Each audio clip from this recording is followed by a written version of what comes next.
we are not our brain. It's that we are not our thoughts. And I brought a whiteboard. I'm going to show you guys that in a second. We love math. You love math? We like math. It's not math, but cognitive diffusion should be taught in the first session of any therapy session ever, and most therapists don't teach that. I want people to know when they start their emotional and mental focus fitness journey, over time, everything gets easier. And this is the only way to break it. If you spend time on the old patterns, it's just going to get bigger and bigger and bigger.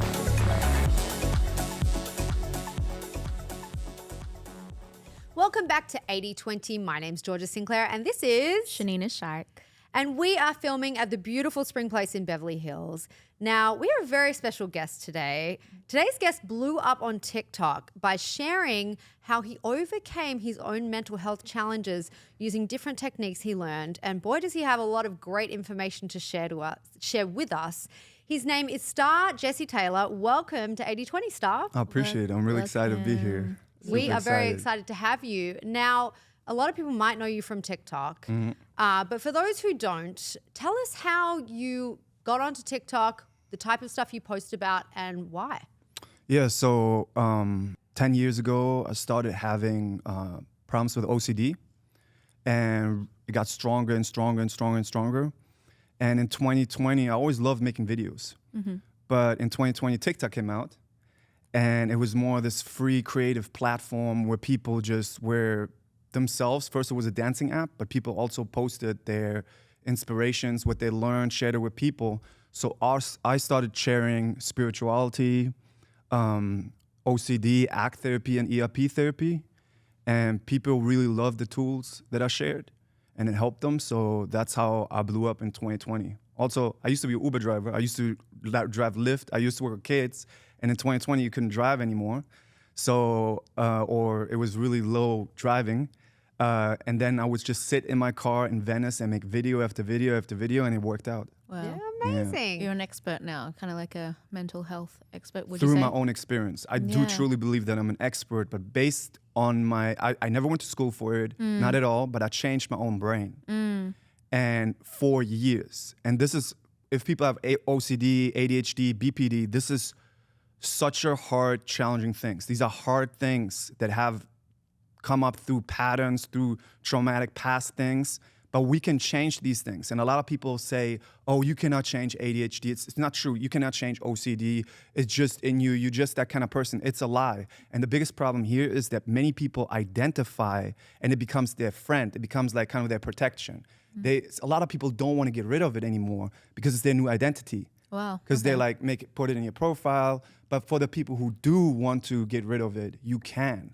And it's with doing different behaviors inside of your head and outside of your head. This is what acceptance and commitment therapy and exposure and response prevention therapy is about. It's about changing your behavior inside of your head and outside of your head. And we can talk more about how to do that if you guys want to. Wow, Yeah, of course. I'm really excited about this interview and excited to meet you and excited to learn from you because I am diagnosed severe OCD, ADHD. And I understand what you mean about it becoming your identity because even though I carried a lot of shame around it for a long time, especially in childhood because, well, actually my mom did me a favor. When I was diagnosed with the OCD, she didn't tell me till I was an adult. But I always kind of knew there was something off about the way I interacted with the world in comparison to some of my friends. But when I eventually did find out and was diagnosed properly, I remember the doctor said to me, well, I've got good news and bad news. He said, the bad news is you have ADHD, but the good news is that means on the right side of your brain, you're like a genius. Just the left side of your brain doesn't work. That's what he said to me. But I remember thinking, okay, so if the left side of my brain's not working properly, then, that means I'm the dumb kid at maths, science, all of the left brain kind of things. But it's funny, as I've gotten older and I think I've let go of that identity a bit less, I'm actually pretty good at math. I'm really good at addition and that kind of thing. So I'm really interested to learn from you the different techniques that you use to overcome your ADHD and your OCD. Yeah, I'm definitely excited. One thing that I'm so passionate about is cognitive diffusion. And it sounds like such a big word, cognitive diffusion, but it's really simple. It's the differentiation between you and your brain. It's that we are not our brain. It's that we are not our thoughts. And I brought a whiteboard. I'm going to show you guys that in a second. We love math. You love math? We like math. It's not math, but cognitive diffusion should be taught in the first session of any therapy session ever, and most therapists don't teach that. No. The importance of it is that most people are identified with their thoughts and emotions, with their identities. Yeah. And there's all kinds of identities. I'm Persian, I'm Latino, I'm I'm Christian, I have ADHD, I'm just a shy person. Yeah. I'm just an outgoing person. Whatever identity, whatever you guys think about right now, that you think of yourself can become a limiting factor in your life. But also, it can affect the therapy sessions. And the reason for that is if you just think, I'm not good enough, I'm not ready yet to do a podcast, I'm not good enough, I'm not ready yet. It's actually not true that you're not good enough. It's not true that you're not ready yet.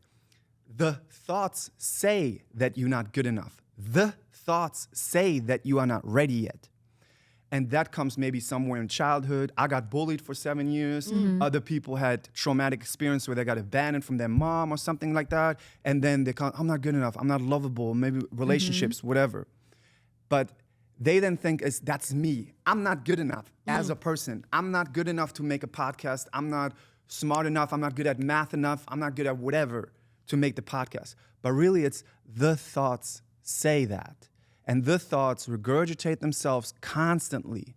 And here's the thing. The more you spend time on these thoughts, the more, for example, you avoid making a podcast because of the thought that says you're not ready yet, you're not good enough. You're actually feeding that pattern because the brain is like, we must not be good enough because we're not doing the podcast. So this is a righteous belief system that I'm going to continue give. And this is one of my most popular videos, is the language of the brain as behavior. So as long as we're showing the brain that these belief systems are necessary, that these thoughts are necessary by talking back. I'll give you an example. Let's say you're in a relationship and there's a feeling of jealousy coming up in your body. And the brain says, because maybe the boyfriend texted a too short text message, right? It's too short. And a feeling of insecurity or jealousy comes up in your body and the brain says, what if he cheats on us? And in the moment you identify with that thought, yeah, what if he cheats on us? You're trying to fix that thought. And then you're trying to go on your phone, go on his story on Instagram by trying to check on the story if he's doing appropriate things. Okay. Right? By you doing that behavior, you feeding the pattern of jealousy. So the only thing how to break these patterns is to learn the practice of being okay with uncomfortable emotions, because the brain is keeping us, trying to keep us from danger, because we learned these patterns as safety mechanisms in our childhood. Oh, if I'm going to express myself, I get bullied. Right? If I'm going to speak up, if I'm going to do a podcast, I might get bullied. So the brain's like, okay, from now on, I'm going to protect you. If you get older and you want to do a podcast, the brain's like, no, remember when you got bullied? And the brain, this is the craziest things. The brain is not logical. The brain gives you anything you reacted to. Wow. So it knows if you react to guilt, if you react to anger. That's why some people react more to guilt, some people more to anger, some people more to that thought, some people more to that thought. And the brain will give you anything for you to not to do that podcast. Yeah. That's why to break those patterns, we have to start a practice, and I teach this in an easy way, step-by-step way, a practice of being okay with those uncomfortable emotions, and then showing the brain with our behavior, acting on the valued actions of doing the podcast mindfully. The reason why mindfulness is so important is even if you do the actions of doing the podcast, if at the same time the brain says, oh, we're not ready yet, and then you go, oh yeah, we're not ready yet, maybe I should wear a better dress, maybe I should just wait off, maybe I should read another book about making a podcast, you are still spending time in your head on the pattern. So you can feed these patterns inside of your head or outside of your head. Does it make sense? Yes. Makes total sense. Yes, it really Total does. sense. I'm like, wow. Yeah. Yeah, I think we're all guilty of feeding our All the time. patterns from trauma most likely from our childhood. And I was talking about this in a recent episode. I went to Hoffman. I was talking about the safety mechanism our brain creates because it's a safe environment and that's all we know. So it's going to keep you safe in a cycle because it doesn't want to learn anything new because it's more energy and that's considered unsafe, right? Learning something new and we also just don't know how. So what's the first step of controlling these emotions or like moving away from the negative emotions? The first step, because some people will be like, oh, but this panic attack, this fear of abandonment is too big. I cannot just like be okay with it. I need to fix it. I need to vent with my friends and family. A big understanding I want people to have is all emotions are connected, which means think about emotions like weights. Boredom, it's like 20 pounds. It's not that heavy. Boredom, we can handle boredom, right? Yeah.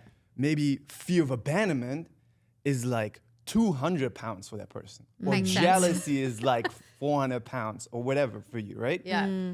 But the thing here is, if we wake up in the morning and the brain says, oh, we're bored or we have a little bit of anxiety, we want to fix it, I don't like this feeling, let me just grab the phone and scroll on social media to get the feeling to go away. We don't even practice with 20 pounds. We don't even practice with the boredom or the little bit of uneasiness. So how in a relationship are you going to have the emotional fitness to be able to, when jealousy comes up, not be reactive and scream at your partner, or when any other emotions come up? These are just being reactive, being a slave to the brain. And we want to learn how to be proactive, to be the boss of the brain, to use the brain as a tool for us, because it's supposed to be our tool. But for most people, it's their boss, because the brain knows any thought that you react to. It knows the thoughts and the emotions you guys react to. It knows you. It knows you. It has a data bank. It has an entire data bank of the connection of thoughts, pictures, memories you're going to react to.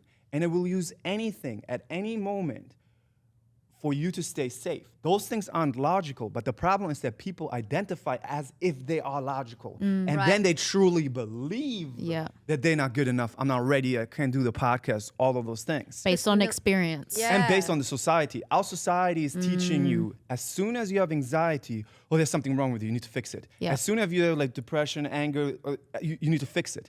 The problem here is, the funny part is by fixing it, by trying to fix it, you actually create excessive anxiety and eventually depression. And this is what no one talks about.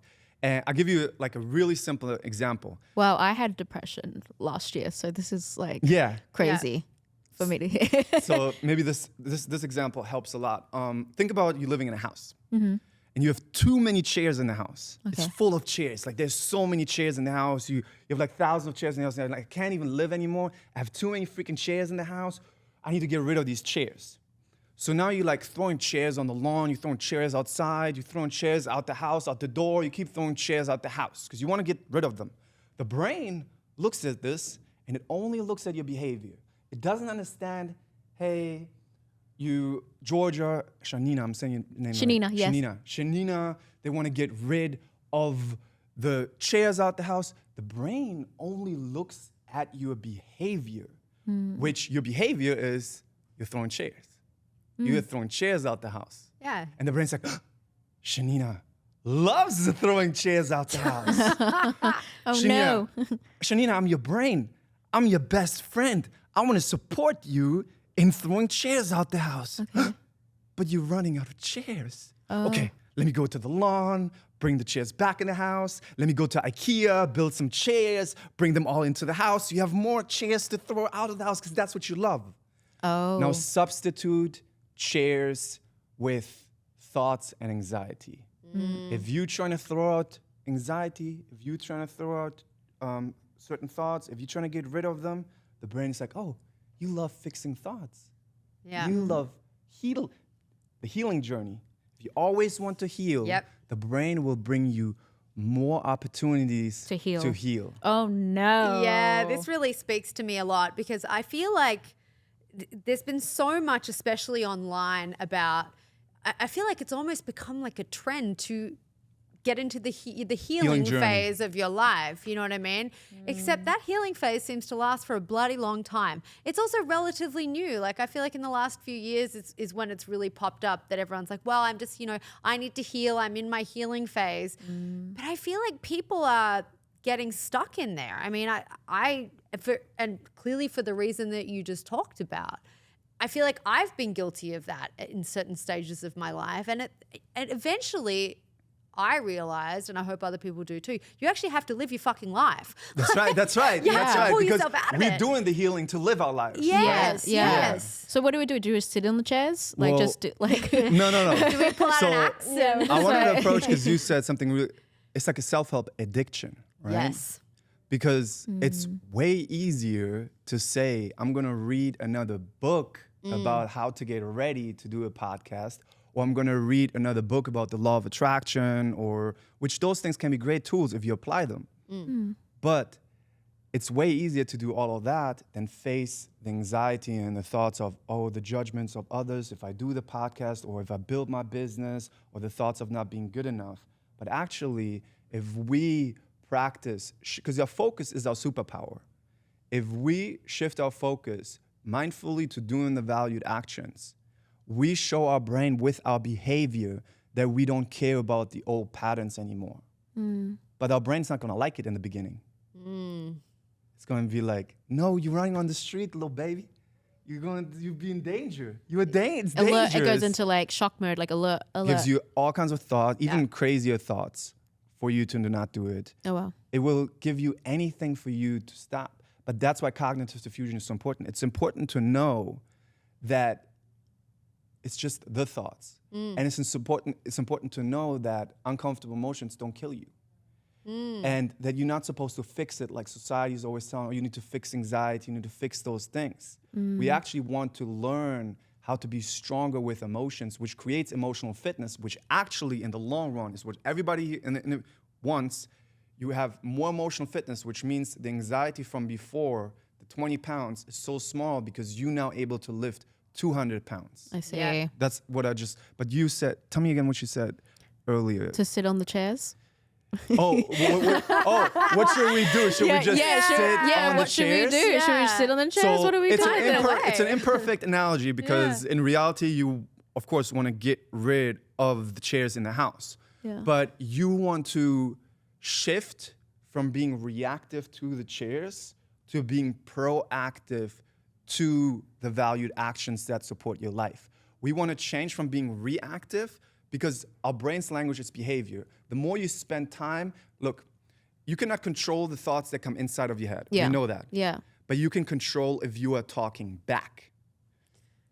Your superpower is your focus. You cannot control the thoughts. You know they come way too fast. Yeah. You cannot control the thoughts that come inside of your head. You can control if you're talking back. How do you control talking back? Your focus is your superpower. You are the observer.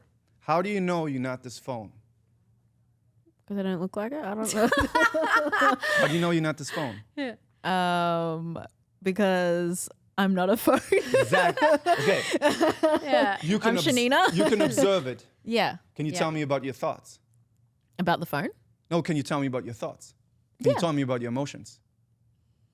I'm getting good at it. So you can observe them. We can build the capability to observe them. I think the problem is like in the past, I'm like, or even for me, my experience is like not talking about my emotions because we're unable to know like the vast majority of what emotions are. Everyone's like, I'm good, I'm okay, I'm sad. Yeah. But there's just so many other emotions and we're not verbalizing it. And people don't ask us how we're doing as well. I feel like that's another thing. But Or they might, but it's not mindful. it's not mindful. They don't actually care.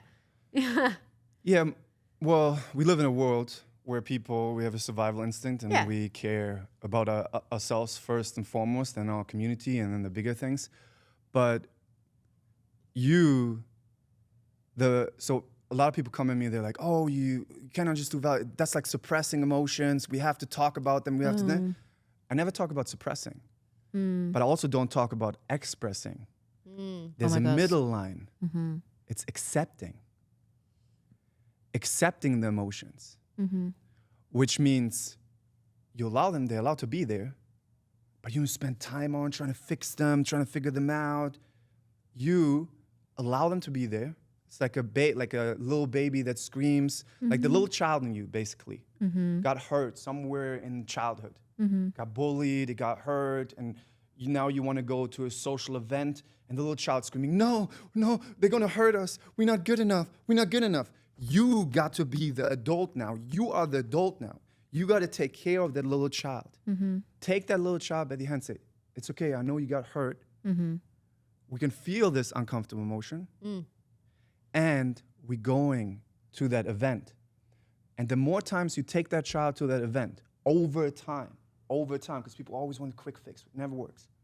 Over time, you take the little child to all those things that you care about. At some point, the little child's like, I'm sorry, I was throwing up at you for the last 3 months and screaming at you, but this is not too bad. Nothing happened to us. This is okay. We are confident. We're doing the podcast. We are geniuses. Yeah. Thank you for taking me. I'm sorry I threw up at you the last 3 months and screamed at you and yelled at you that you're not good enough. But why are you listening to me? I'm the little child. You're supposed to take care of me. So we are supposed to be the adults. Right. And take the little child by the hand. Right. So real world example, let's just say I've been through a breakup. Okay. And I'm very sad.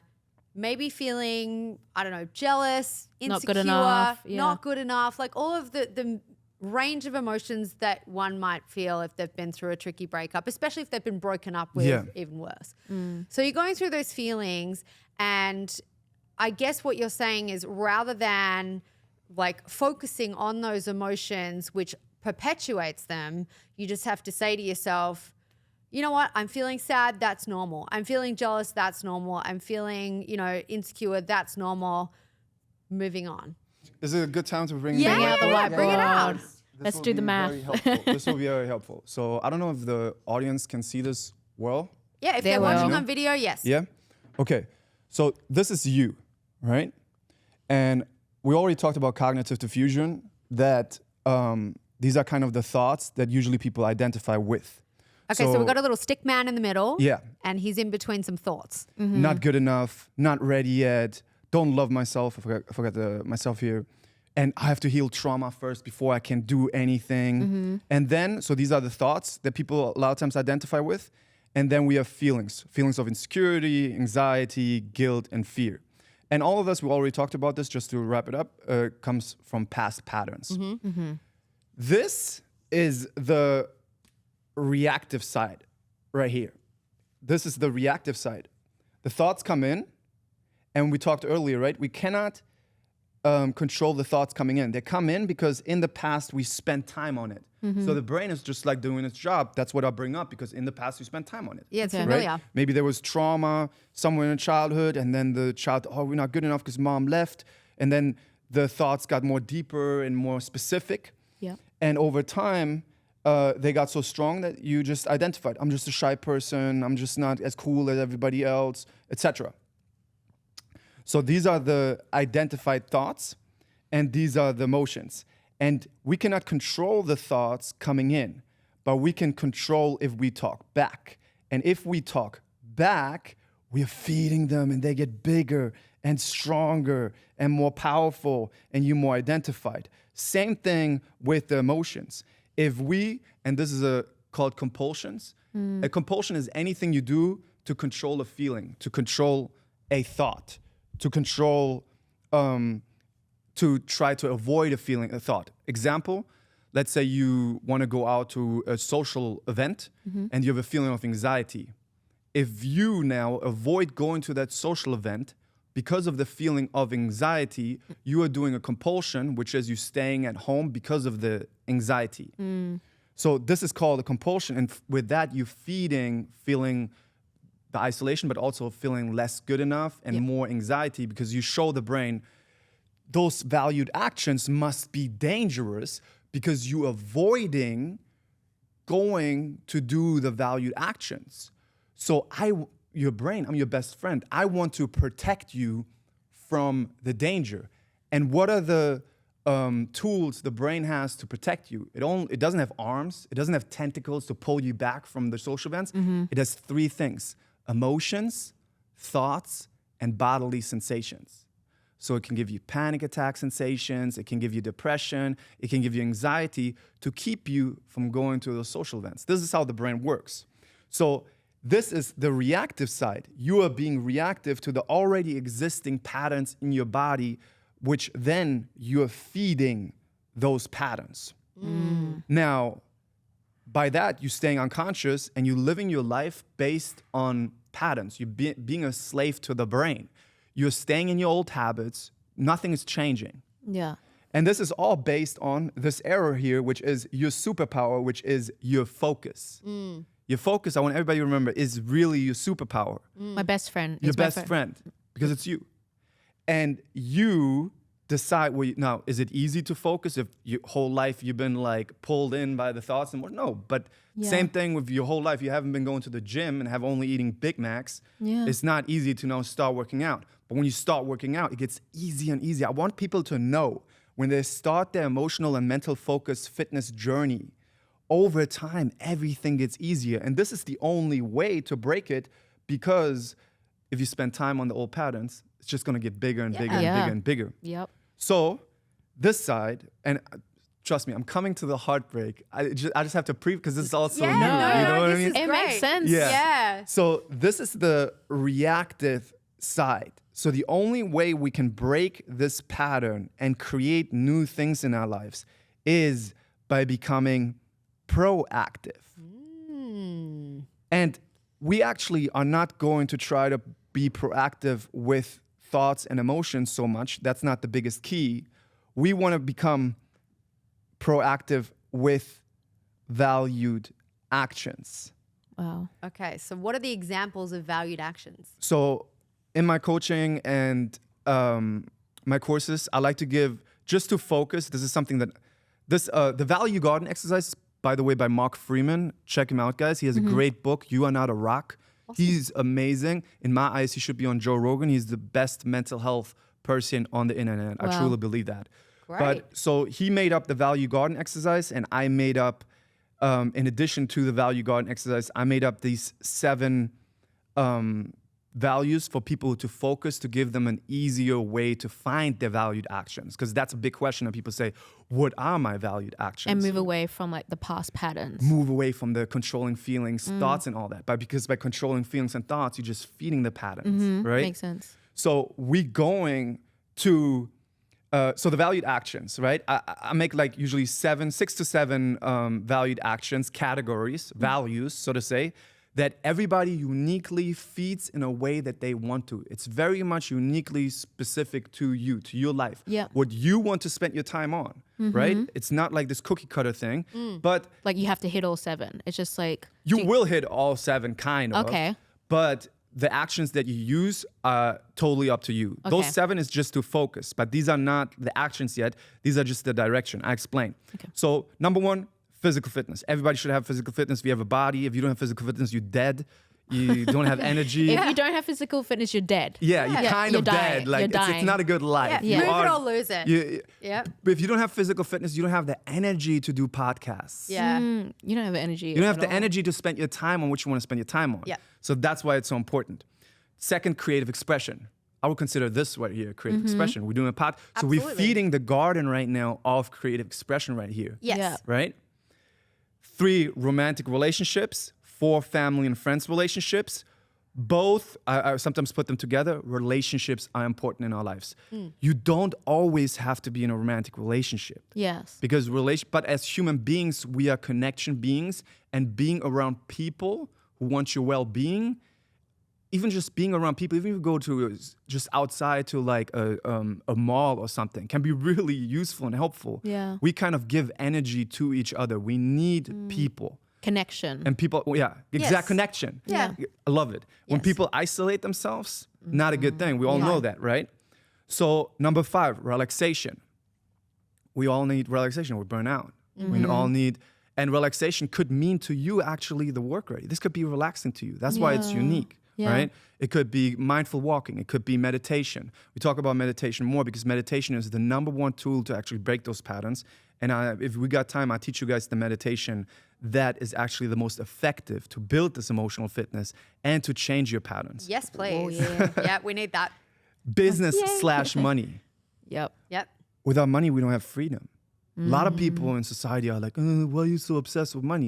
You don't have to be a billionaire, Yeah. but you have to have enough for you to have the freedom to do the things that you value. Yeah. If Takes you off the slave away, stress. yeah, it takes off the stress. If you slave away Absolutely. at some job for like 14 hours that you don't like, you know, and you make a minimum amount of money, you just don't have the health and the freedom. So business / money, and business can be totally connected to your creative expression, right? This Still can be a is. business.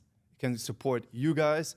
It can support me. Can support Caleb, who's a cameraman. It supports the audience right now because Yep. we're giving value. It's a Yeah. win-win. Yes. We are supporting everyone right now. Yes. Fun, so important. I wanted course. to add that as a 7th one. So this is what I teach my clients. Now, these are the values, examples of valued actions. We're gonna start with physical fitness, an easy one. Now, when we do the value garden exercise, we have 2 things we want to pay attention to. One, we're gonna think of actions that you are already doing to feed your garden of physical fitness, or any of these valued action numbers that we're gonna go through.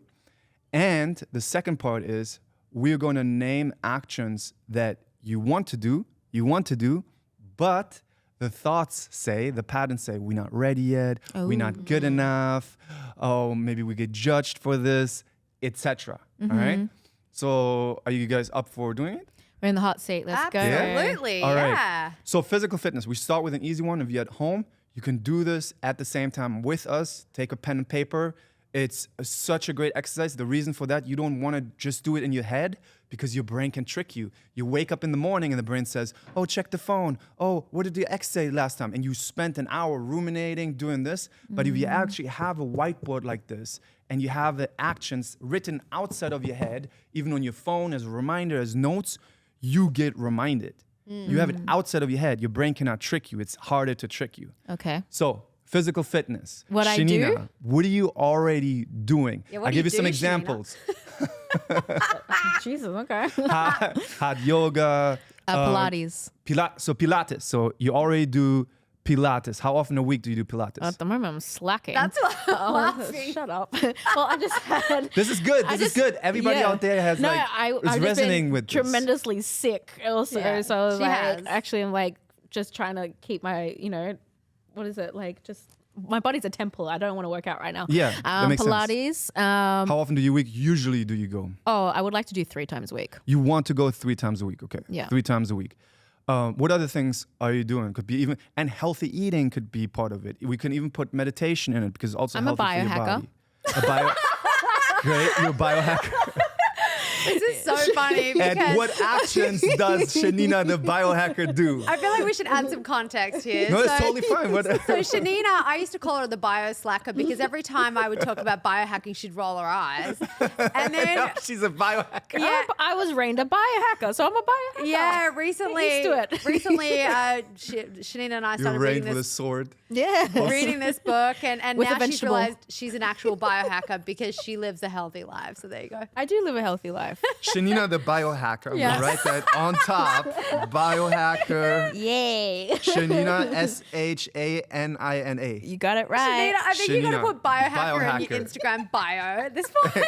Yes, that's gonna be an instant. I'm doing it tonight. Yeah. Yeah, your Yes. profile. Thank you. But I am. They said I was a biohacker. Yeah. And I said they. All right. Like What actions does a biohacker do to hack their bio to support their health? focus on their health and their their eating. Okay. Yeah. Healthy eating. Healthy Here. eating. Yes, you do it pretty well. Yeah. Healthy Pretty good. eating is the second action. Okay, so do Pilates. So I would love to find at least for everybody out there 5 to 6 around that. And this can change. This can evolve and change because sometimes we change our preferences. Mm-hmm. Maybe you want to do you go to the gym? No, I don't go to the gym. I think also you- physical fitness. I'm sorry, but taking care of my child is physical fitness. That's going to be that's going to be and if you want to taking care of child, we He's can do very- that. he's very taking heavy. care of child, but that will also be in family relationships. Okay. Yeah. Where you do loving actions for your child to live a happy life. I have a quick question, Star. So Yeah. are these things in the garden?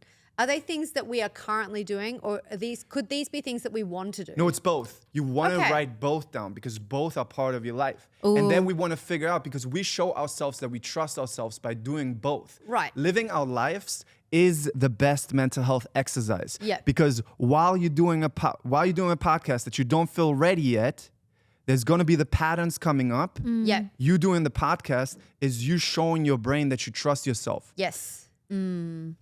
True. If anybody Weight wants training. to say it again? Weight training. She wants Weight to, training. She wants to be a I keep weightlifter. saying it, but I haven't done it. Yeah. Gym, Yeah. how often would you like? 3 times a week? Oh, like 2. 2? Yep. Cool. In between your Pilates. Yeah. It's Yeah. nice. It's nice. That'd be great.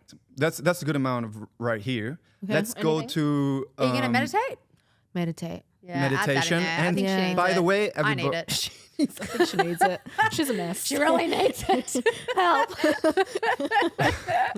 I'm going to teach you that meditation because it's really helpful. Yay. Yeah. By the way, some of these categories can have double, triple, because let's say you love playing volleyball with your friends and family. Yeah. Mm-hmm. At the same time, you're supporting family and relationships because you're Is- playing volleyball. is You sex physical fitness? Yeah, we can do sex. Add it in if there. you want. But it also would be fun. And it would also be Is it? romantic. Relationships. And it Yeah. would be also romantic relationship. Yeah.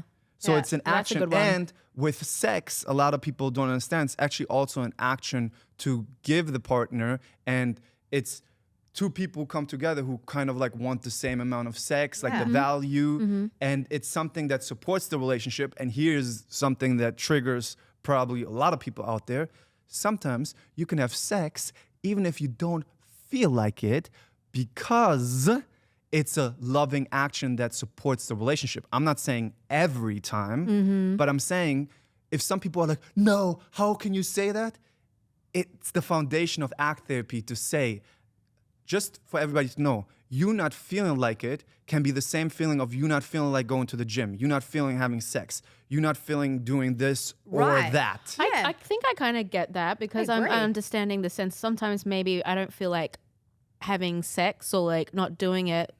Maybe there's also like a stigma of like image. Like I don't want to have sex because I don't like how I look, or I don't feel Could good be. enough, like or worthy enough. And then you focus Yeah. on the patterns instead of Yeah. you bring your focus on giving love to your partner, enjoying it, coming back to mindfulness, and that's a practice. And people, they're always like get triggered when you talk because it's like such a stigma subject with people. No one should push me. I'm not saying like push Yeah. you, but I want No. you to look at it's not a different pattern than not feeling like going to the gym, not feeling like having sex, not feeling like most of the time doesn't mean your intuition. You cannot even know your intuition if you constantly identified with your patterns because you don't have any clarity. Yeah. So if you have the feeling of not feeling like it, a lot of times it's just your brain like pulling you in on a pattern. Yes. I see. And here's something that happens with what would be a pattern that is attached relationship to, OCD. to what would be a pattern that will be attached to like sex, like someone not wanting to have sex? You think? Yeah, so for example, relationship OCD happens a lot. It happens as a good example when people constantly check, am I in love still with this person? Am I still in love with this? The more you actually check if you have a feeling, the less you have the feeling. And then people think, oh, I'm not in love anymore with this person. Then they might end the relationship. But it really was their engagement with that feeling. Because here's the thing. Okay, I'm going to explain this with maybe a subject out of sex so people can focus a little bit more. Confidence. Let's say confidence. Yep. If you like, I can only do it. So let's say I'm insecure and I can only do a podcast if I'm confident. I need this certain feeling of confidence. It's so important. I need it. Your brain's like, okay, so I want us to be safe. So we can only have this feeling of confidence, okay? So I'm gonna make sure that you are not doing this podcast if you don't have this feeling of confidence. So I'm gonna look for all the reasons why we are not confident. I'm gonna look for all the reasons, all the thoughts, all the judgments that could be out there why we shouldn't feel confident. Supporting- we feel supporting too the fat, feeling. we this, we that. Yes, and the brain is then you never feel confident. This makes a lot of sense. sense. Yeah. Yeah. Same thing if you always look for a feeling to feel like having sex. I need to feel like this is all connected. I want people to know that this is holistic. This is all connected. Does it make sense? Yeah, absolutely. Yeah. And what you said before about, the analogy you made about the gym made a lot of sense to me, because it is quite often that you don't feel like going to the gym to work out. But how often do you regret a workout? Like once you've actually Never. worked out. I feel like sex is kind of the same thing, because, you might be, and I know you said it can be controversial, and I understand why, but I think it's actually quite normal. Like often when you get, especially in a long-term relationship, especially with how busy we get in life, you're often too tired, or you're too this or you're too that, but it's been a few days and you're sort of thinking, oh, look, I don't want this to go too long, but I'm really just not feeling it right now for no other reason than I'm just tired. And then you might think, but my partner really wants it. I'm just going to suck it up and do it. And then you get into it. Yeah. And then you're like, damn, like I just remembered why I love this so much. Yeah. And then you finish and you're like, that was awesome. And it's You the know what I mean? connection So that it's you like the have with same your thing. partner as well. Yeah. That's right. Yeah. And if you avoid it, and then the brain comes in and it's like, oh, maybe I'm not attracted to my partner anymore. The Yep. thoughts come in, and it's really relationship OCD. It's you being reactive to the patterns. That's why emotional fitness is so important for everything. It's the foundation of everything. Whereas if you took the action, it's a totally different outcome. Mindfully. And the importance here is taking the actions mindfully. And we could talk so much more about mindfulness, but if you, at the same time doing the action, still spend time on the patterns in your head, you're still feeding the patterns. That's why Yes. mindfulness is so important. Yeah. Okay. Yeah. So, Georgia, Okay. So physical fitness. physical fitness, Okay. So I lift weights. gym. Yep. Gym. I go to the gym. I stretch. I try to stretch. I should stretch more. I'm going to stretch more. Stretch. She hasn't stretched. I haven't seen a stretch. I stretch at the gym. Okay. Also, Shanina and Georgia, what are the things you want to do physical fitness? Okay. I that want to stretch more. where the brain maybe says, oh, maybe I wanted to go boxing class, but I don't want to be judged or something. Stretching's actually the perfect Stretching. example for me, because I often say out loud and think in my brain, I'm not flexible. Yeah. So it's like, and why is that? I mean, that's something my conscious mind knows I can train, but like I've never been flexible in my life. So it's like I just sort of, I feed that belief that will never be me. You know what I mean? So stretching's one. Stretching. Another one is meditation. I often say I'm a bad meditator, which means that I don't meditate. So And even that, what you just said, that I'm a bad sentence tells meditator. me so much about you. And this is a huge misconception. And we might talk if I would later love if- to talk about yeah, that. meditation is so helpful. So please, if we have time, Yes. that will help everyone. Absolutely. Okay, so we've got weightlifting, we've got stretching, we've got meditation, healthy eating. I'm actually good at Okay. that. She's a biohacker. Yeah, I'm a biohacker. Both in the bio tonight. Yeah, exactly. Do we need any more, or is that good? Are there any things that you guys avoid that you would like to do, but the brain says you're not ready yet, you have too much anxiety, you shouldn't go there? Meditation and stretching. Everything else Okay, I'm great. pretty happy. Meditation, So weightlifting. let's go to creative expression. Shanina, The podcast. that's what you're always doing to feed this podcast. That's right. Journaling. Journaling. Why is it creative expression for you? I'm creative and I'm expressing my feelings. Do you lie in your journal? Like, I how is lie. it creative? Well, I guess no. Actually, let's think about this. So I like journaling for getting clarity. You could get clarity about I do. Yeah. where things you want. But if you venting in your journal, which means if you're trying to make feelings feel better by journaling, let me show this. Feeling comes up Yeah. in Shanina, Yeah. and she's like, I want to fix this feeling. And let's say you actually go journaling, Yes. and the feeling is, you feel better, you feel relief. Your brain looks at this and is like, oh, Shanina, you just got happy through whatever, you did this journaling thing, you just got happy. I'm your best friend. I always want you to be happy. Yeah. What happened? Oh, I gave you this feeling of jealousy or uncomfortable feeling or insecurity, and you did whatever you did, this thing, you got happy.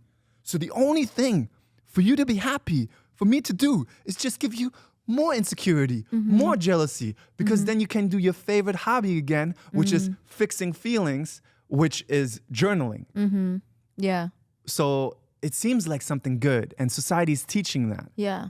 But, and I'm not against journaling. I'm just more about maybe clarity, like finding clarity through journaling of what it is, the solution, or what you want. Like with my journaling though, like sometimes I like drawing with it too. Perfect, yeah. Yeah, I do that. And then also, I don't know, this is creative expression, like Pinterest mood boards.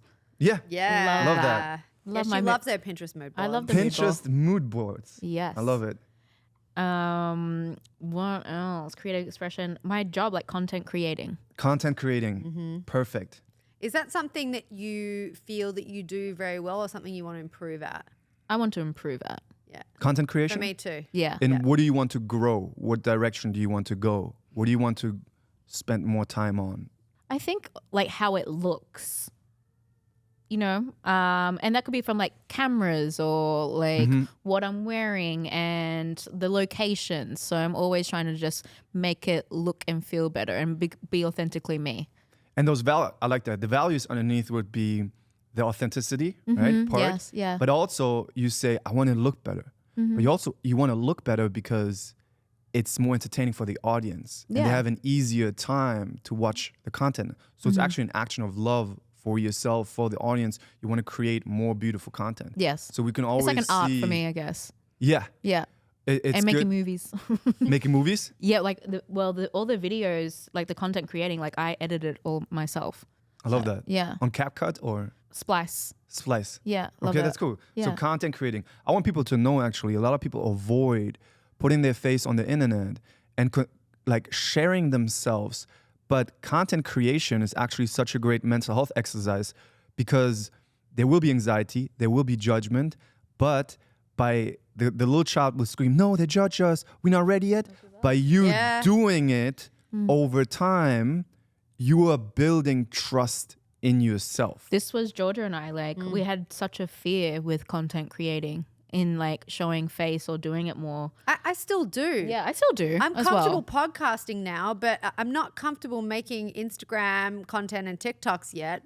There is a stigma But around it. I I wanna don't get feel like there. I'm But good can enough. you be not comfortable and do the valued actions? And that's why we want to be clear about the valued actions, because then we can proactively set them in our week at a certain time. And the brain can say at that time, but we don't feel ready yet. And you're like, oh, this is a great opportunity for me to practice not feeling ready yet, having a wrong feeling, Yeah. and do it anyway. I agree. I think it's going to be the major teaching exercise for us because we do really need to ramp it up. We have a lot of stuff that we want to talk about outside of the podcast that we want to make content about, especially to do with wellness. And we seem to talk about it a lot and it doesn't happen. So I feel like Yeah. I've become better at it. I really like put myself, I was like, I'm going to get out this day and this day, like finding the routine to do it more. I love that. Yeah. So That's proactively setting it. See, you are the boss, not the brain. Yeah. Oh, Janina, you have these kind of feelings today. Oh, yeah, that's right, brain. We should just stay in bed. You're like, no, fuck it. I'm going to do it. yeah. stop being a bitch. I'm a boss. That's actually a tool. Yeah. That's a tool that I teach. You can I've done this please before. talk out loud to your brain. I talk out loud to my brain all the time. I've done this too. Do it in Do it. public. We did it. I did do it it all the time. even in public, you do Yeah. it inside of your head loud.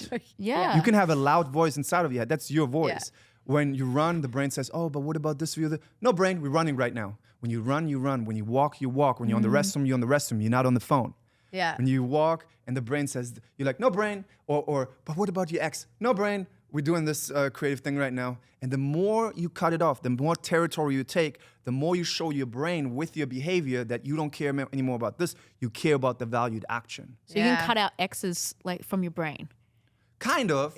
You make it you make Yeah. it you make it inactive. And that's it's what I true. teach in Yeah. the Heal Heartbreak video. Yeah. This is actually how you make so the biggest problem when people want to get over the X is the spending time in their head. Oh, it was your fault, is it my fault? Oh, did he betray you? Why did he betray you? Is you not good enough? The thoughts are gonna come in and but if you talk, yeah, what if I'm not good enough? Maybe I should wear better dresses, maybe, and then you're doing, so to say, positive things, maybe out of validation, which is still showing the brain that you love chasing validation. And because the brain knows you love chasing validation, the brain's like, I want to support you in this chasing validation thing. I know what I can give you. If I give you more feelings of insecurity, you do your favorite hobby, chasing more validation. The brain doesn't, we know chasing validation is not good for us. The brain doesn't know. The brain only supports you in what you spent your time on. Oh, okay. Yeah. Does that make sense? Makes sense. So with the X, when we talk back, spend our time on that, the brain's like, she loves thinking about the ex. She Yeah. loves talking. Oh my God, look at all the toys I give her about the ex. And she's like checking his Instagram. Oh, yeah, She's yeah. chasing you. She's Everything. stalking him. Maybe like, Yeah. she's doing outside behavior because we can have inside behavior inside of her head and outside behavior. She's following him to work. Yeah. She's watching his Instagram, and you're spending Bloody more hope time. not. And then the brain's like, when you wake up the next day, here's your favorite thoughts again about your ex. See? First thing you think about. Yeah. First, this is one of the Making me biggest sick. thing I teach this to my clients all the time. First thing in the day is the most. Sleep is a reset.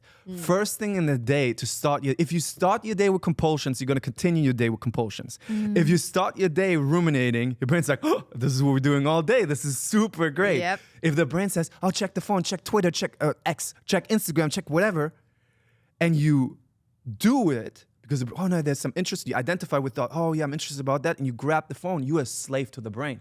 You are training reactivity, which is very close to ADHD because you're losing focus. Yep. ADHD is following, I forgot about forgetfulness. It's impulsiveness to your emotions, impulsiveness to your thoughts. Yep. You can recover from ADHD with this. You can recover from a breakup with this because you are showing the brain. The language of the brain is behavior. You're showing your brain with your behavior, inside and outside of your head, that you don't care about the ex anymore by not venting about him anymore, by not checking his Instagram anymore. I like to give a hack to my clients, which is literally block them everywhere because it makes it harder at least to do the compulsions. Yeah. And then I do that. you focus Yeah. and then do you that. focus on these Yeah. valued actions. But if you isolate yourself and you talk to your friends all the time about the breakup and you don't do anything, you lose all the confidence because you don't show your brain that you value yourself, because you can only show your brain that you value yourself if you do the things that you value. You guys doing this podcast is showing yourself that you value yourself. It's giving you self-worth. Big time. Because you're Yeah, showing your brain absolutely. with your behavior. Yeah, this is something we do. The little child might have been screaming, "Oh no, but you know, you're a model, you're a DJ, you're not a podcast. What are you doing? There's so much competition. What if people laugh at you? What if they think this and that?" Yeah.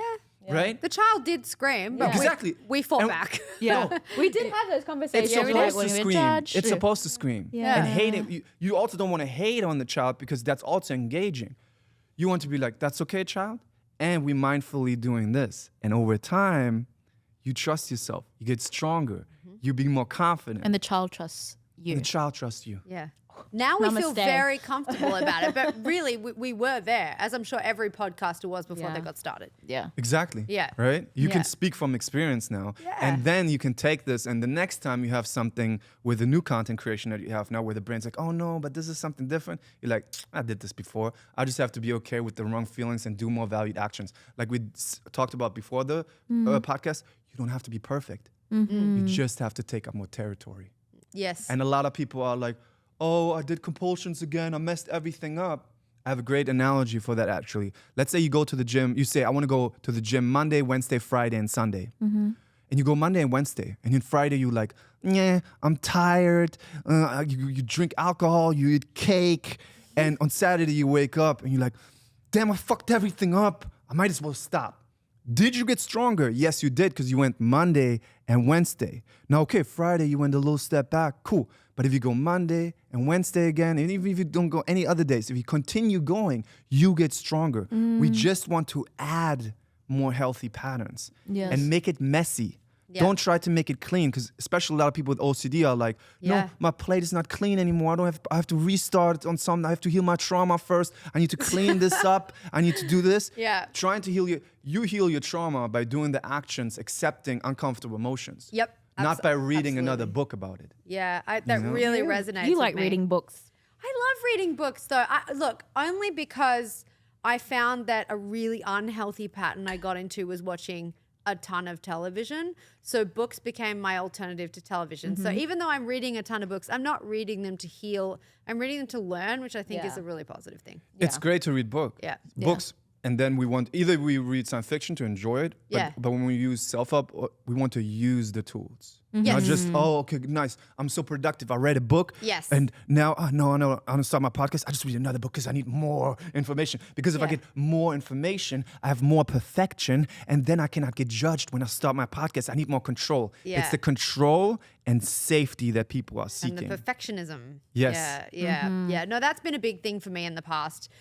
And that does apply to some extent with books I've kind of bought a book and gone, oh, well, after I read this book, I'll give it a go. You know what I mean? But I think I do that less now. Now I'm just reading for enjoyment and to learn. So, I love that. Yeah. Let's talk about romantic relationships. Yeah. Okay. So romantic relationships. So your creative expression is also podcast. Okay, so I'll bang it out quickly. Podcast, content creation. I want to get a lot better at it. DJing. I'm a DJ. And making music.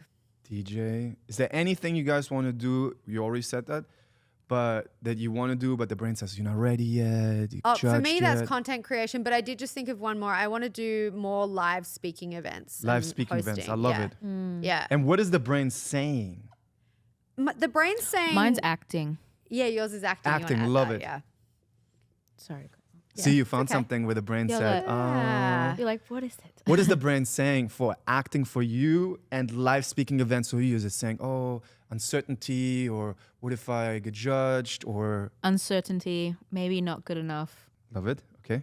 For me, speaking I'm super comfortable with, so it's not that. But content creation is the one that's still, which is, I know, so weird since we have a podcast, but that's the one that really scares me. What's the brain saying? Saying, no, you're not good at it.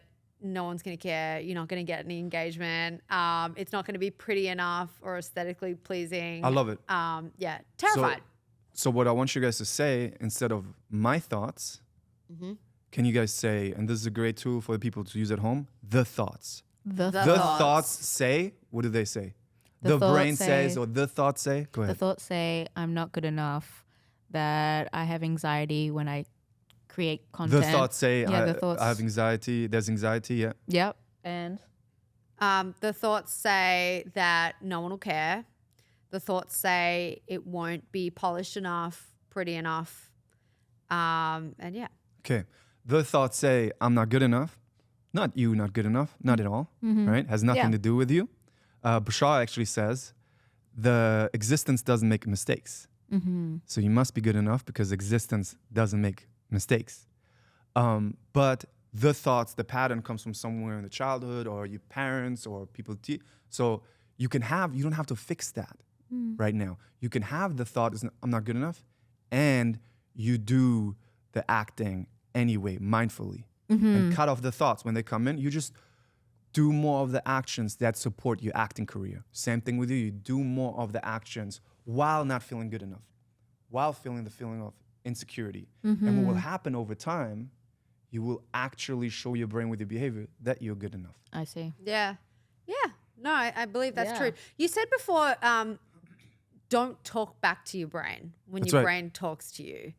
What does that look like? Can you paint that picture? Like Well- an intrusive thought comes in and do you just say, no, brain, not today, I'm going to the gym? Yes, and the importance here is the gym or any valued action you Yeah. have, because you want to have a new GPS. We talk about changing from the emotional addictive engine to the valued action engine. Yep. Changing from being reactive to emotions and thoughts to the valued action engine. Because if you think about, how do I fix this thought? You're still engaging with the thought. Yes. Yeah. You're still on the thought. I Yes. see. Yeah. But if you bring your focus back to that, the beautiful thing is our body has intelligence. Our brain has intelligence. It will process it by itself. If we leave it alone, you guys probably heard about it before, the concept of we just have to get out the way. We're doing too much. We're trying too hard. And trying to fix it and trying to always talk about it and spend time on it is just telling the brain, more of it. Give you a great example. Let's say you eat a strawberry. And you're like, listen, stomach, today, I'm going to make the decision where the stomach goes. And your stomach's like, what the fuck? I've been doing this for you for 20-something years, Yeah. okay? You don't even know what an enzyme is. You don't even know you don't even have a good relationship with the bloodstream like I have. Yeah. Like we've been me and the bloodstream been talking for 20 years. The enzymes, we like buddies. And you telling me, you don't even know where no, I'm telling you, I know where it's better go. And I'm going in my body, you probably hurt yourself a lot, right? Yeah. So why are we trying to do this with the brain? Why are we trying to go into the brain and be like, thought, I fix you, emotions, I fix you. Can we let the intelligence of our body do it? Stay in your lane. Us, yeah, so to say. Yeah. Because there's a part of you that knows best. Yeah. But then, can we bring our focus back to what we want to spend our time on? What do we care about in life? Because a lot of people in their lives waste time with fixing feelings, healing trauma, trying to do self-help addiction. They spent more time trying to get ready than actually doing the things they love to do. Yeah. And what my mission is, what I want people, and this is the biggest thing, I want people to do the things they want to do. Because living your life is the biggest exposure exercise. Because you guys following your dreams, there will be patterns coming up. The child will come up screaming, but then it's how are we reacting to the child? Are we identifying with the child? Oh no. Are we identifying with the child? I'm not good enough. I'm not ready yet. Because then we're feeding those patterns. Or we're like, I'm your adult now. I'll take care of you, my little child, my baby, and I'll take you to those experiences and you will learn that we are good enough. I love that. Does it make sense? Oh, So good. this is such an Your awesome inner child. Yeah, this is such an awesome way of explaining it all, and also an awesome practice that you've created. Like this to me seems super effective. Well, I didn't create it. I like made it my own, but it's based on, well, it's okay, kind of. Because I took, well, I was Abraham Hicks spirituality. I'm taking a lot of things together into my teachings. But this is acceptance. A big part of it is acceptance and commitment therapy, if people want to look it up at home, and exposure and response prevention therapy. But then as well, like I always say, the people, if they are even therapists for that, if they just went to school and just got the information, if they don't practice the tools, they don't know how this works and they cannot efficiently teach these things. You can only teach these things if you've done them. It's the thing that I'm always saying. You can read any book. Mark Freeman actually said this. You can read any book about physical fitness, about going to the gym. Yeah. You can know anything. But if you never lift a weight, how strong are you going to be? Yeah. Amen. You know? So you have to find people who actually practice these. You practice yourself. And a big thing is meditation, other things. So I'm sure a lot of people want to know about romantic relationships. Okay, how we should get through these categories and then talk about it, because I feel like we keep getting sidetracked by all this wonderful information. Romantic relationships. All right, go, Shanina.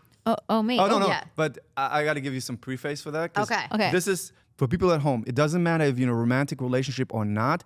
This question is about if you were in a relationship or if you are in a relationship, what do you want to spend your time on with your partner and valued actions? Because a lot of people, and this is what I teach a lot about relationships, they're not in a relationship because they actually care about their partner.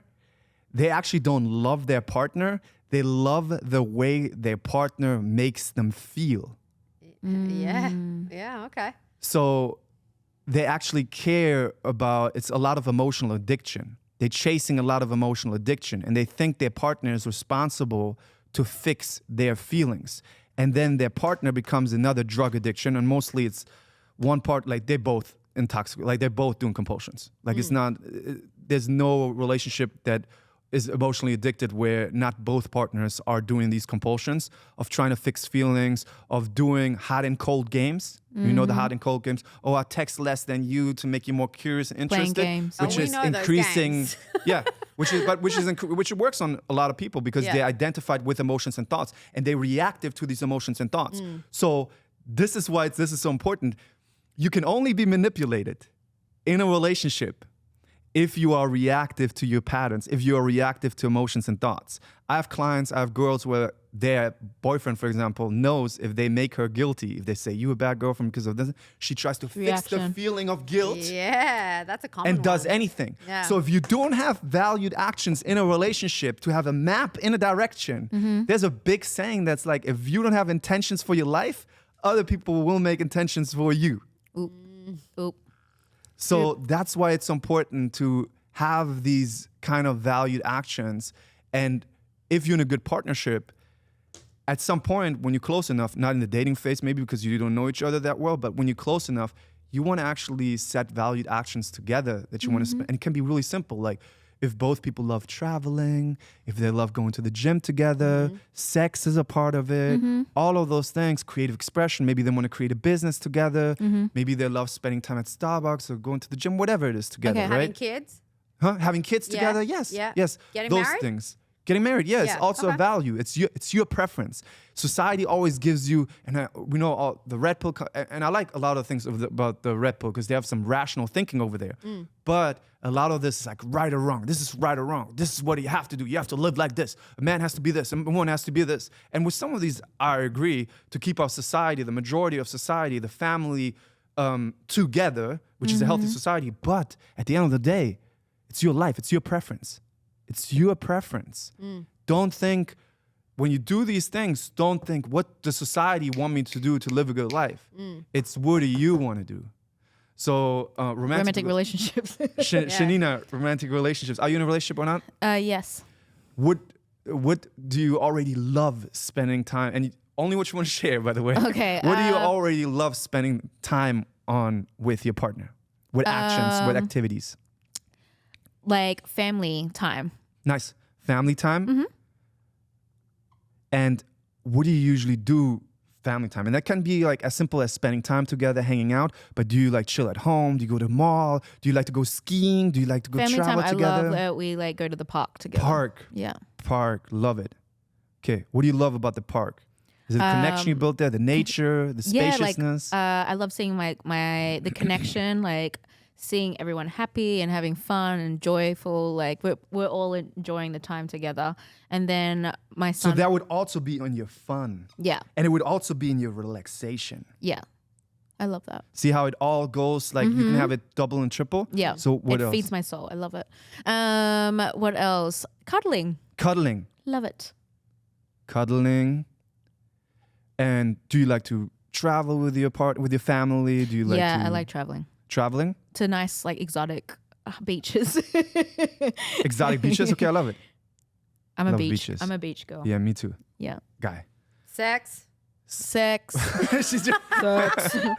Like, don't leave that Oh, off. that was like someone screaming from the bar, like, gotta say sex, Shanina. Yeah. Say sex, Oh, Shanina. I love going like dating, like going Dating. on What? So dinner be dates. what actions? Be specific. What kind of, like, do you like restaurant? Do you like movies? Restaurants, dinner dates. Restaurant, dinner dates. Glass of Shiraz and some nice pasta and some smooches. Cute. Is that what we're doing tonight? We're going on a dinner date. Supporting a healthy relationship for Shanina during the week to grow that garden. Communication. Communication. It's lacking.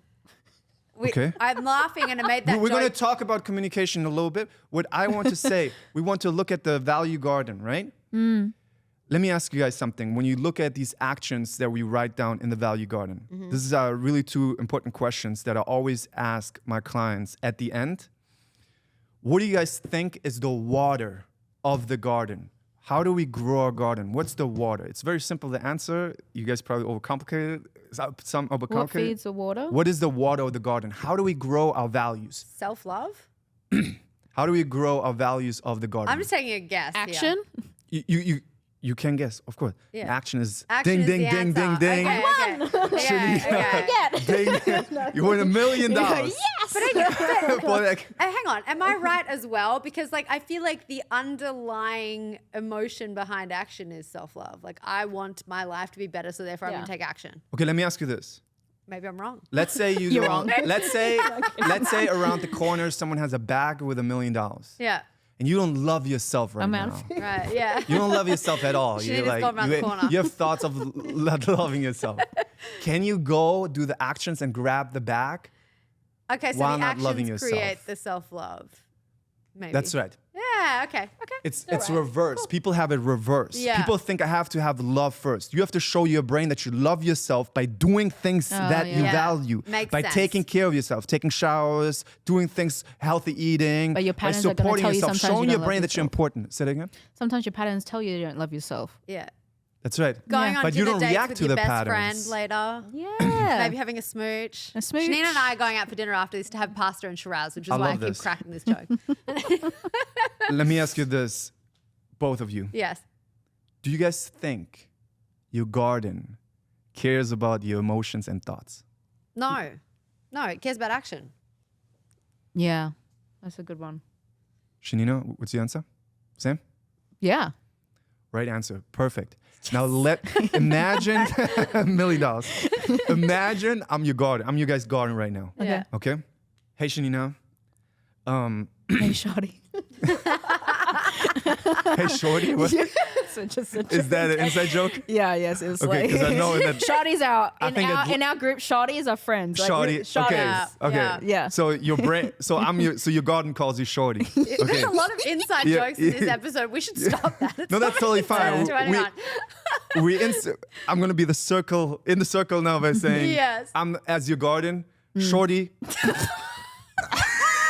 You don't have to say it. It's like, Okay. Shanina, I'm your guardian. If your guardian calls you shorty, it'd be shorty. But Shanina, I'm your guardian.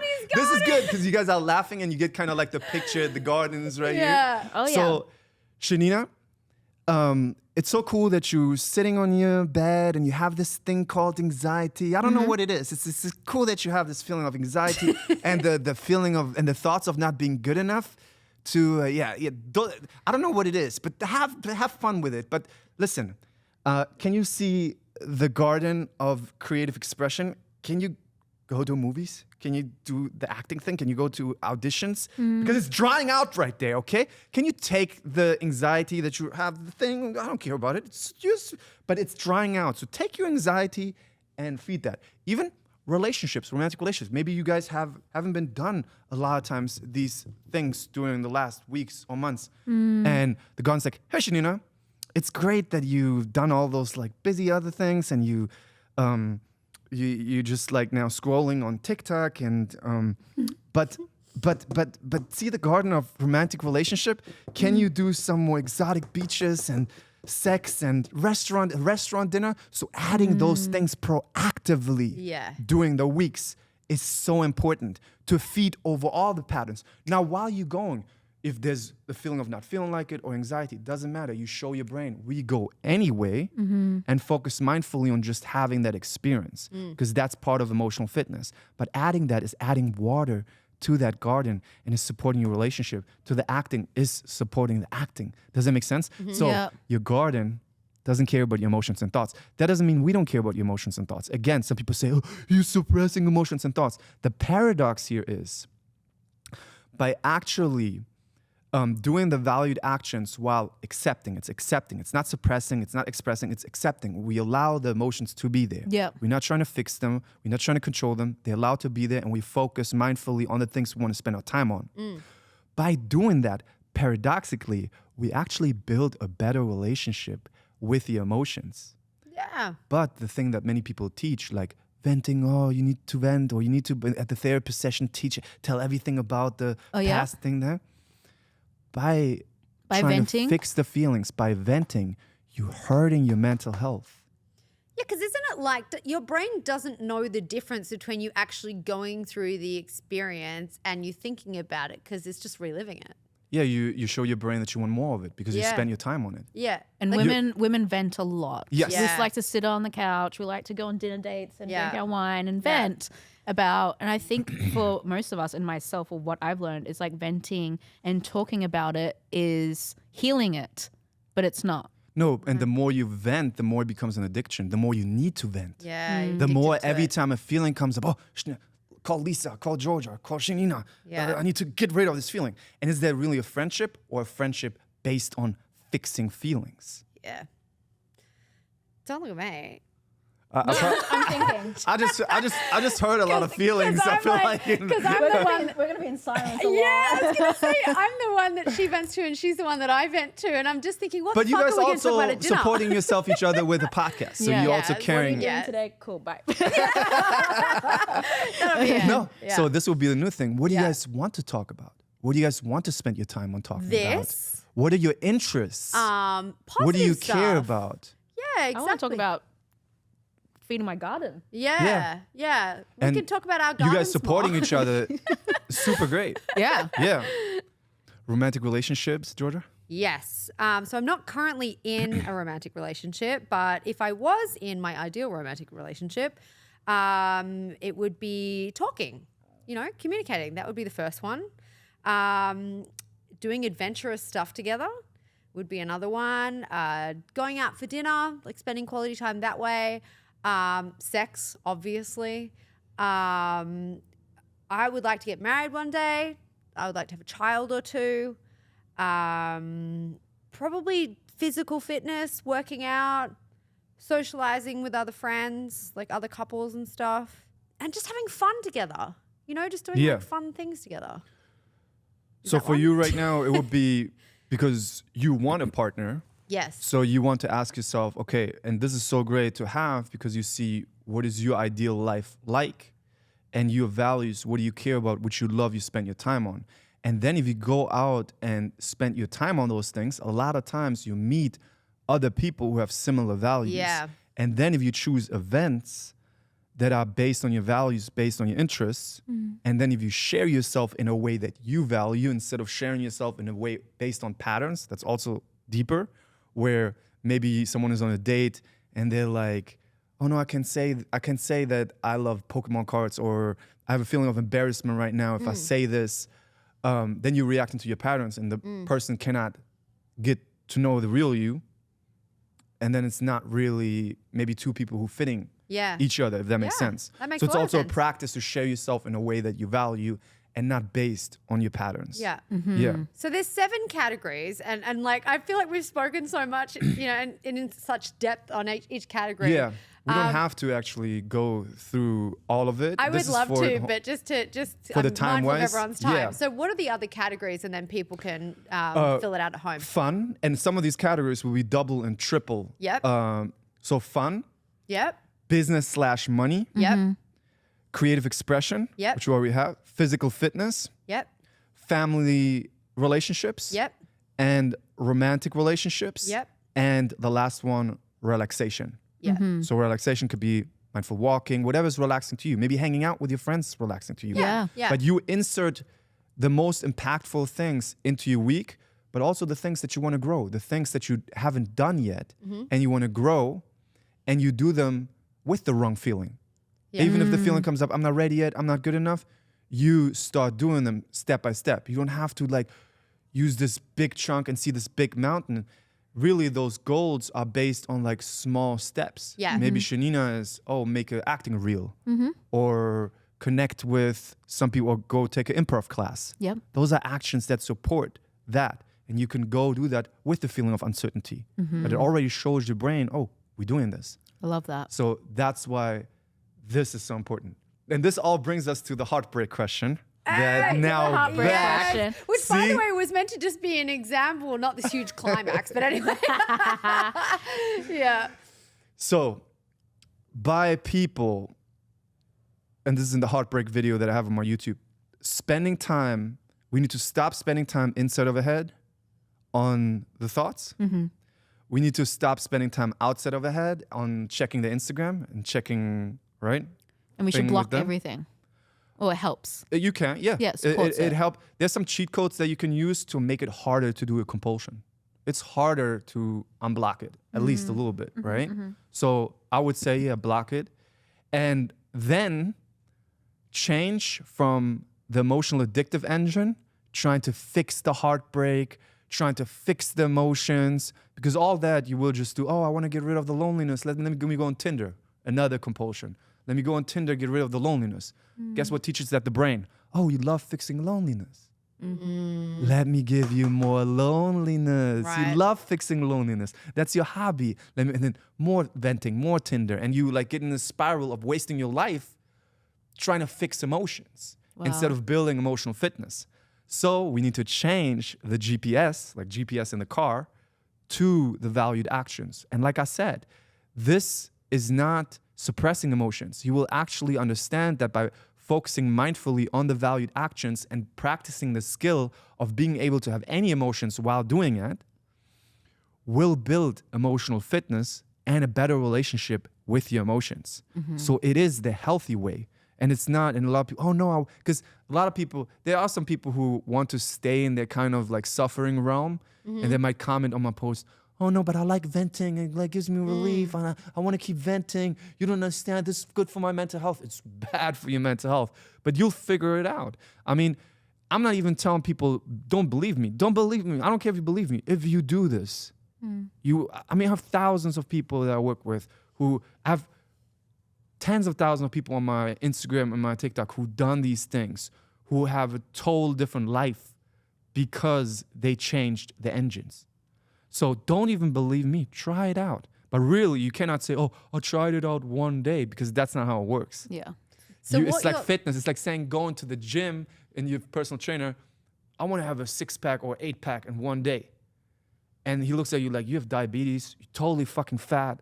Like, this is not going to work. Like, you need months. And this is the same thing.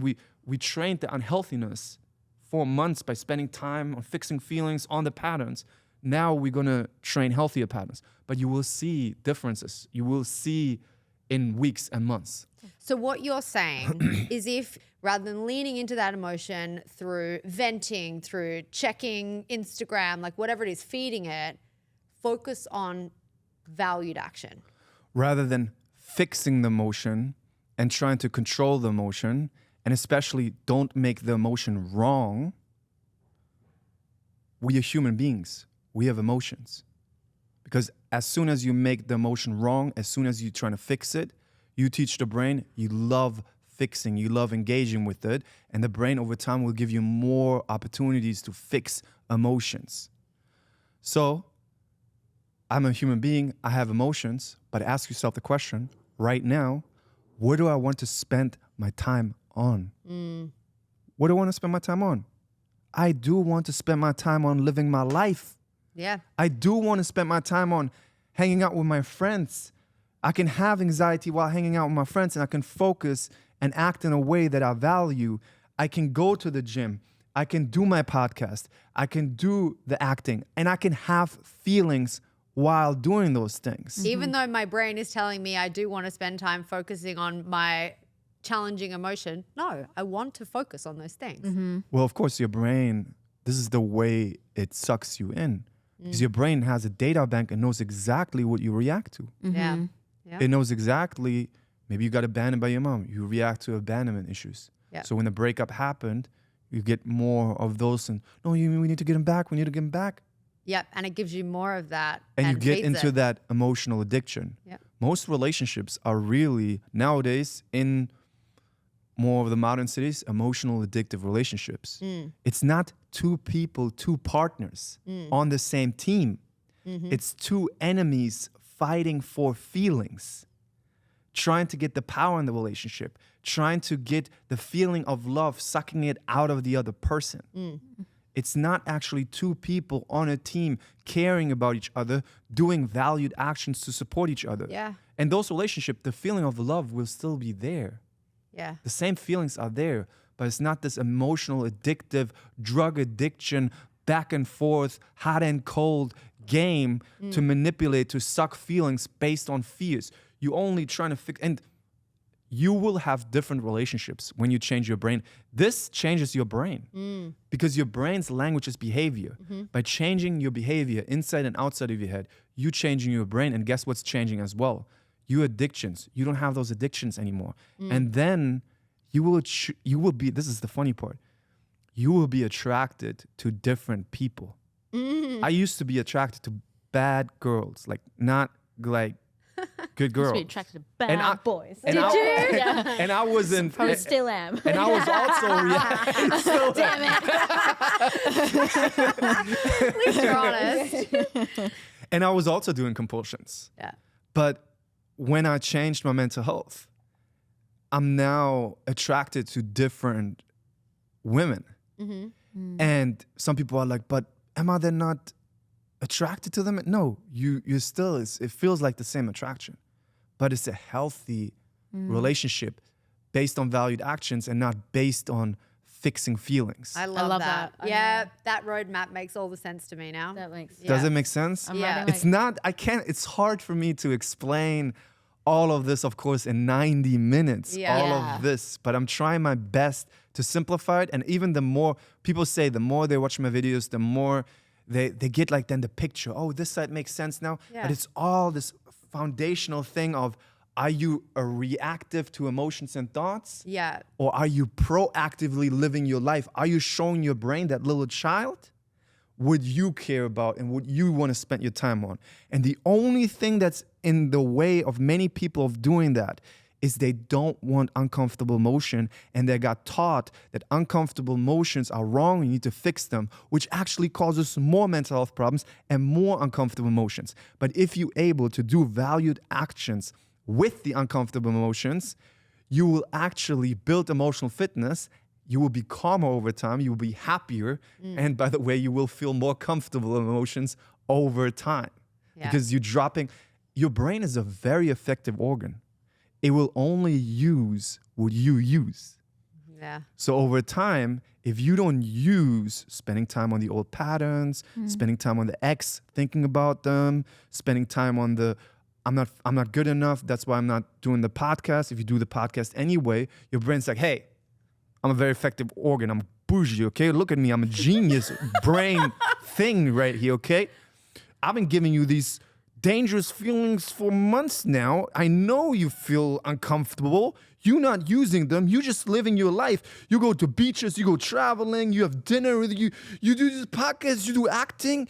I'm effective, I'm efficient. I'm not giving you these things anymore. This is a waste of my time. Let's focus on living our lives here. This is actually more fun.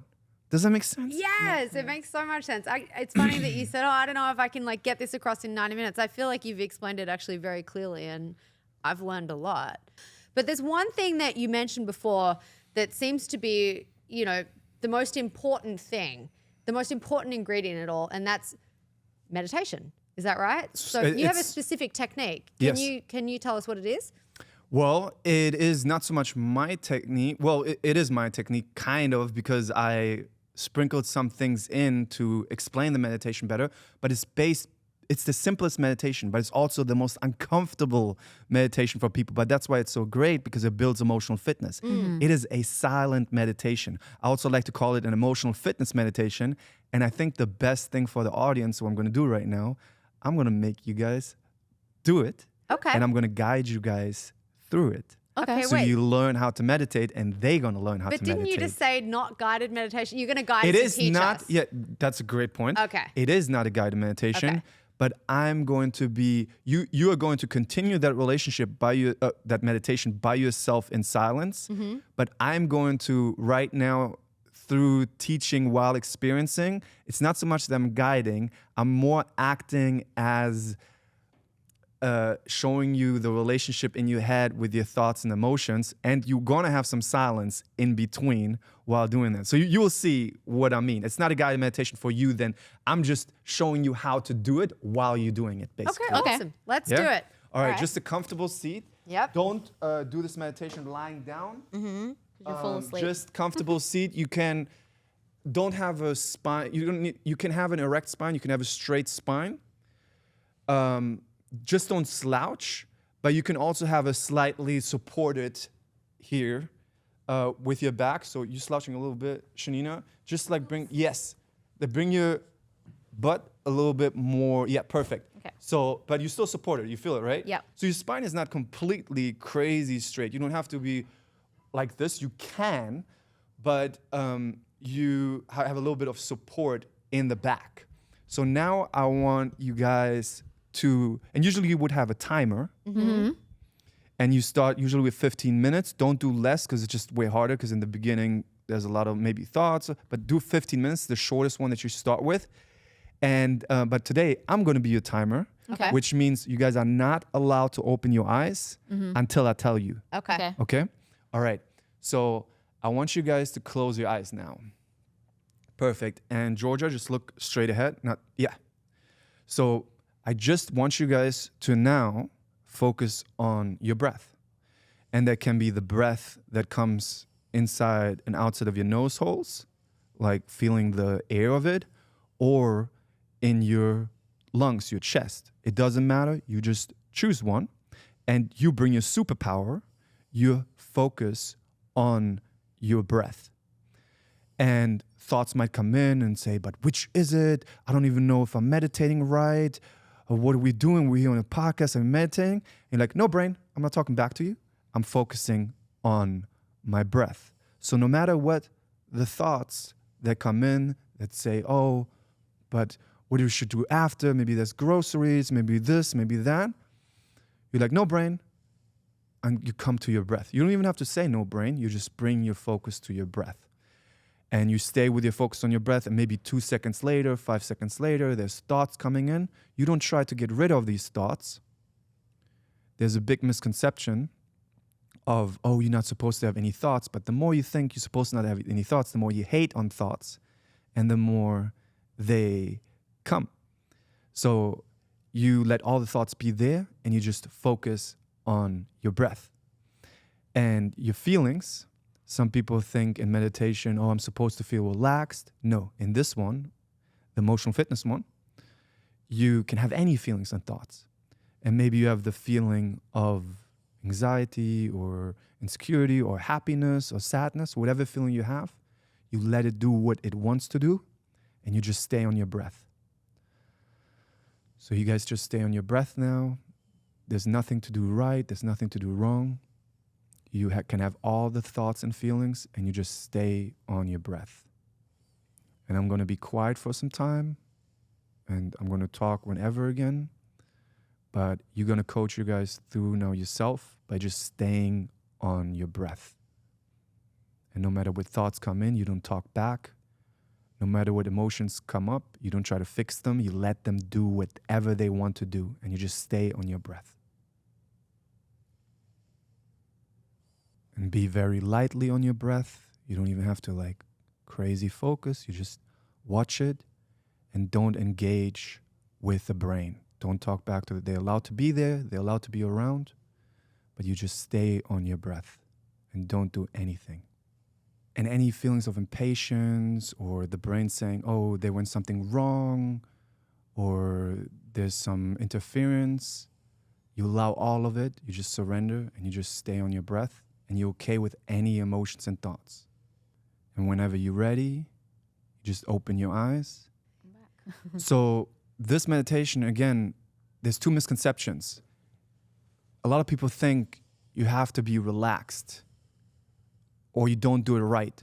A lot of people think you have to have no thoughts or you don't do it right. Both is wrong. Because by you saying, oh, I'm not supposed to have these thoughts that come in, you're engaging with them. And by you saying, oh, I'm supposed to feel relaxed, you are trying to fix a feeling. So for this meditation, it will help so much.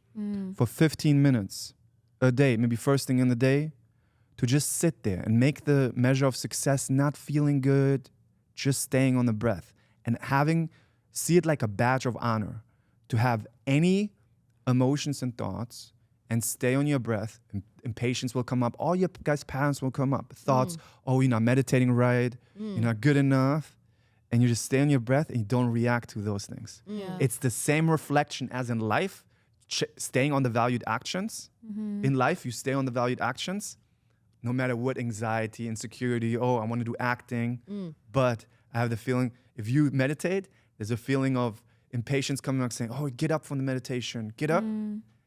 You're being a slave to the brain. Yeah. And you're practicing being reactive. And you're practicing emotional weakness. I see. No, but even though that was guided by you and, you know, in actual practice, it would just be us alone and just shifting back to the focus on the breath. I still felt, even though we only did it for, you know, a minute or two, very relaxed afterwards. Yeah. Like, it was kind of amazing how quickly it worked. So I'm definitely going to keep that up. That's an amazing tool. Thank you for teaching us. You're welcome. The reason why I talked through is just to show you what the brain could say this, the brain could say, and then you're probably like, oh yeah, the brain's saying groceries or rest. No, brain, I'm coming back. So this is your focus muscle. You're like, oh no, brain, I'm back. And even if you have to do it 100 times during the meditation, you are taking up more territory. You are strengthening your focus. And this will happen in life, the same thing. And you're strengthening not to be reactive to emotions, because the brain doesn't like you to sit there and do nothing. The brain hates it. It's like there's uncertainty, and the same, if you don't have the ability to focus on a project or your schoolwork or your business, or there's uncertainty, if you practice that in the meditation, you get that muscle outside of meditation. So if you can have the uncertainty and do the things anyway, if you can sit with uncertainty and watch your breath anyway, you build more emotional fitness. So even sitting with the impatience of like, oh no, I want to get up. No, I can have this impatience and I focus on my breath. You build emotional fitness, and you will see after some months, you will be calmer. You will be less reactive to anything happening, to your thoughts. You will have more clarity because you see your thoughts. Because you're like, oh, the thoughts say. Some great tools to use is like, no brain, I'm doing this, like literally talking out loud to your brain. No brain, I'm doing this right now. Or, oh, the thoughts say right now that I'm not good enough, or my partner does this or this. Yeah. Okay, what valued actions that I proactively set I want to do? What do I want to spend my time on? To grow the relationship, to grow my relaxation, to grow creative expression, to grow physical fitness, to grow all of those things. These are amazing tools. I'm definitely going to do this and start this practice like tonight. I Me love too. that. Yeah. We can do it together. Yeah. Yeah. Thank you You're so welcome. Yeah. Thank you. Star Jessie Taylor, you're amazing. We've learned so much today. Now, I'm assuming, is your Instagram handle or your TikTok handle Star Jessie Taylor? Yeah, everything. YouTube, Awesome. Instagram, TikTok, Star Jessie Taylor. You find me there. Amazing. Fantastic. Thank you for joining us You're today. welcome. you. You guys are amazing. It was Appreciate fun. it. Yeah. It Thank really was. you. Thank you.